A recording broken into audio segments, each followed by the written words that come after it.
আমরা একদম রাস্তায় বাজারে তাদের উঠানে গিয়ে কথা বলছি, কথা শুনছি, একদম তাদের কাছাকাছি যাওয়ার চেষ্টা করছি। সকাল থেকে রাত পর্যন্ত আমরা হাঁটছি, হেঁটে হেঁটে কথা শুনছি, সমস্যাগুলোর কথা শুনছি, জনপ্রতিনিধির কাছ থেকে তাদের প্রত্যাশাগুলোর কথা শুনছি, এবং সবাই এত মন খুলে কথা বলছেন এবং আসলে খুব কাছ থেকে গ্রহণ করছেন, অনেক ভালোবাসা দিচ্ছেন।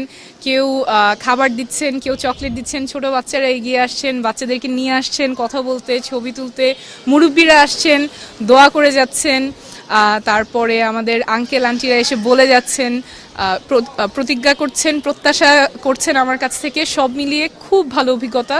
একেবারেই আমার এলাকার মানুষের সাথে এত কাছ থেকে মেশার এবং কথাগুলো শোনার, অভিজ্ঞতাগুলো শোনার এই যে অভিজ্ঞতা, এটা আমার জন্য অনেক বড় একটা পাওয়া। নির্বাচন বিধি আমরা মেনে চলার চেষ্টা করছি। যা যা নির্বাচন বিধি আছে আমাদের সেগুলোর মধ্যে থেকেই আমরা প্রচারণা চালাচ্ছি। একেবারেই মানুষের যাতে কোনো প্রকার তাদের যে দৈনন্দিন জীবনযাপন সেটা যাতে নির্বিঘ্নভাবে চলতে পারে, যতখানি মিনিমাইজ করা যায় আমরা সেভাবেই প্রচারণা চালানোর চেষ্টা করছি, যাতে রাস্তাঘাটে তাদের চলাচলের ক্ষেত্রে জ্যামটা সৃষ্টি না হয়, শব্দ দূষণ না হয়, সেভাবেই আমরা প্রচারণা চালার চেষ্টা করছি বিধির মধ্যে থেকে।